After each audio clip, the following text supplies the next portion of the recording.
I'm gonna be so honest with you right now. If you wanna know how to vlog, just watch the girls. They know exactly what to do. Hour-long vlogs, 45-minute long vlog, 1 hour, 30 minutes.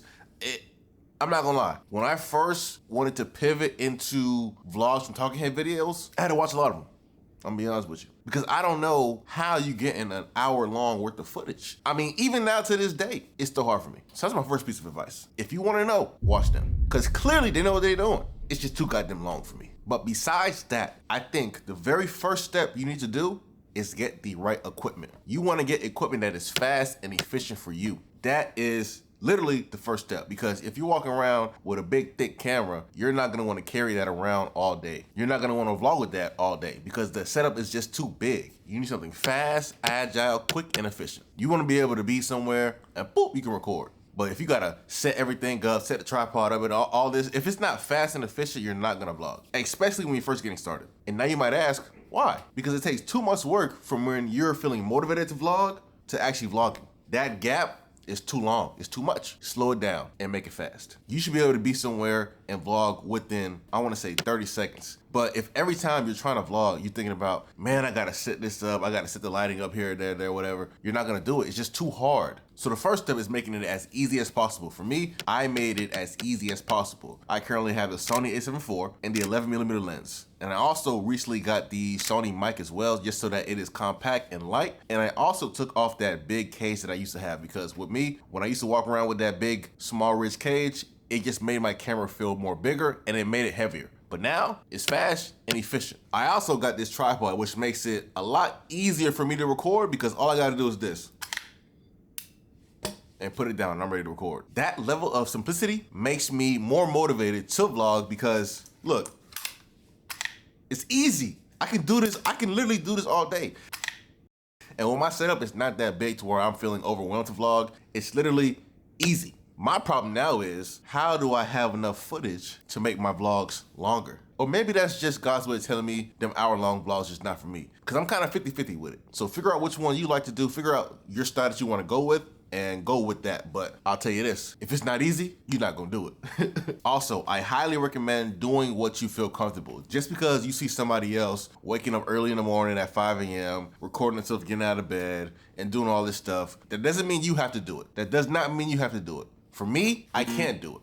Why? Because it's not authentic. First of all, I sleep naked. That might be TMI, but if I were to record myself getting out of bed, I probably wouldn't have a YouTube channel.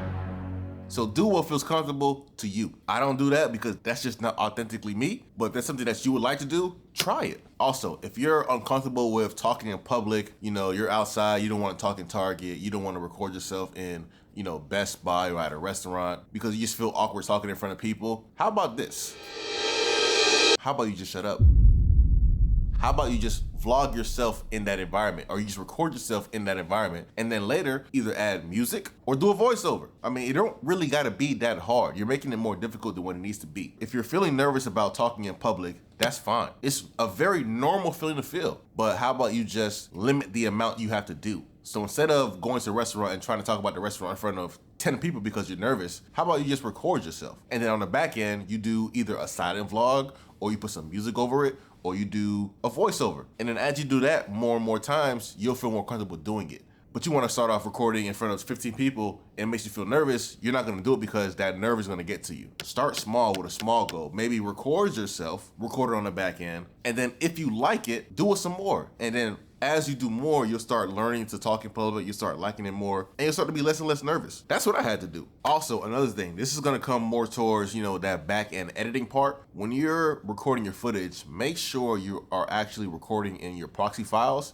And what does that mean? When you're vlogging in public, you're gonna capture like 20, 30 different clips of you doing different things, you talking, all this extra stuff. You wanna make sure your camera supports proxy files because it's gonna basically give you the original file, which is probably gonna be anywhere between 2 gigabytes to 7 gigabytes. And also the proxy file is gonna be like 200 megabytes. So that way, when you're editing on your computer, it's gonna take up a lot less storage so that your timeline's not gonna get slowed down or buffered. So that way, when you're editing, you know, you're editing on the proxy files, which are a lot smaller files. And then when you're ready to export it and put it on YouTube, you just switch it back over to the full resolution and boom, you're good. That's honestly one of the biggest things that I had to learn, because when I have a bunch of different clips, the files are just so large, sometimes my computer cannot handle all that footage. But when I use proxy files, it literally saves my computer. And it saves me so much time because I am not waiting on my timeline to finish buffering. I'm not waiting on it to do anything because the files are so small, my computer can definitely handle it. And being that I have the MacBook Pro, it is literally chef's kiss. And the last thing that I'm gonna say about vlogging is this. When you're doing different things, nobody is gonna know that you did that on a certain day. So if you recorded something 6 months ago, but nobody ever seen it, to me, it's gonna feel like you did that yesterday. To your audience, it's gonna feel like you did that yesterday. Nobody cares that you did it 6 months ago. You're the only one that cares. If nobody has ever seen it, literally, it never happened. So yes, you can add that footage to your vlog.